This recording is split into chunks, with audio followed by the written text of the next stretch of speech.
সুবহানাল্লাহ আলহামদুলিল্লাহ।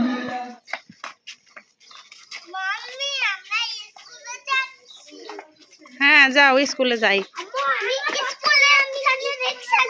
হ্যাঁ আচ্ছা।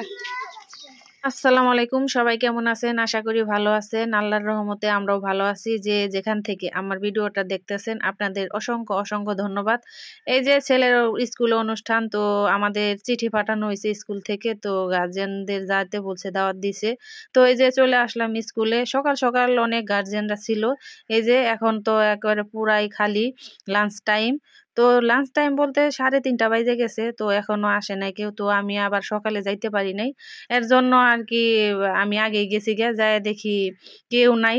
তো ওই যে দু একটা গার্জেন আসতেছে, এখন গার্জেনের কি বসে থাকবো, এর জন্য স্যারেরা আবার ওই যে ছোট বাচ্চারা যারা অনুষ্ঠানে অংশগ্রহণ করবে তাদেরকে, তারা অলরেডি স্টেজে উঠে গেছে। এদিক দিয়ে আমার মেয়েটার মন খারাপ, বলতেছে আম্মু আমিও ডান্স করব, আমিও নাচ করব, আমি ওখানে উঠবো, স্টেজে উঠবো।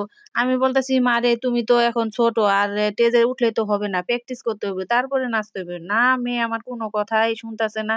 আসলে গানের তালে তালে ওরা একটা মানে নাচের ঝুঁকি উঠতে পড়ছিল। এদিক দিয়ে মাদ্রাসার থেকে একজন ছাত্র আনা হয়েছিল, অনেক সুন্দর একটা গজল গাইতেছিল। তুমি বাঁচাও তুমি মারো অবিরত ক্ষমা করো, তুমি বাঁচাও তুমি মারো অবিরত ক্ষমা করো, ধরার যে জন তাকে ধরো, ধরার যে জন তাকে ধরো, তোমার মুঠোয় সবই আল্লাহ, সুবহানাল্লাহ আলহামদুলিল্লাহ, লা ইলাহা ইল্লাল্লাহ, সুবহানাল্লাহ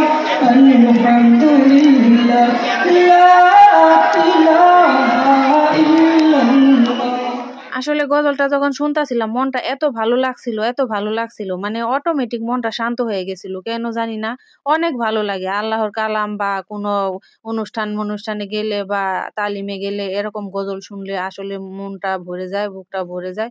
অনেক ভালো লাগে আর কি, শান্তি ফিল করি। শুনতে শুনতে হঠাৎ করে আসরে আজান দিয়ে দিছে, আসরে আজান দিছে, তারপরে আবার এই গজলটা অফ করা হয়েছিল, পরে আবার মাঝখান থেকে পরে আবার গজলটা গাওয়া হয়েছিল, পরে আর ভিডিও করছি কিন্তু আর কি করি নেই। তো এই যে শুনতাছিলাম ভালোই লাগতাছিল আর কি। আসরের আজান দেয়া লাইছে, তবুও মনে করেন যে যে বসে। এদিক দিয়ে আমার তো ছানা পেনা মাসালা দিলে দুইটা জমজের মতো, এদেরকে নিয়ে গেলে মনে করেন কিছুক্ষণ থাকে, তারপরে আর থাকতে চায় না। তারপরে বললো চলো বাড়ি যাবো, চলো বাড়ি যাবো। মেয়েটা কিছু কম বলে, কিন্তু ছেলেটাই মনে করেন যে থাকতে চায় না। ওরা বলে শুধু যে চলো বাড়ি যাবো, বাড়ি যাবো। তো ওই যে সন্ধ্যার আগে আগে এসে বসছিলাম আর কি, মাগরিবের আগে আগে। পরে আবার রাত 10টা বাজে গেছিলাম বড় ছেলেকে আনতে আর কি। তো যাওয়ার পরে একটু অনুষ্ঠানও দেখছি, দেখে দুইকা পরে একটু এনজয় করলাম, করার পরে পরে আসলাম আর কি। আসলে বাচ্চারা বড় হয়ে গেলে তাদের অনুষ্ঠানে যাওয়াটা ঠিক না, কেননা আমি যে যাওয়ার পরে আমার ছেলে একবারে চুপচাপ বেঞ্চের ভিতর বয়ে রয়েছে, কোনো বন্ধু বান্ধব কারোর সাথে কোনো কথা কয় না, খেলাধুলাও করে না, হাসি ঠাট্টা কিচ্ছু করে না। এর মনে করলাম যে গার্জিয়ান আসলে আসলে বাচ্চারা অন্যরকম হয়ে যায়।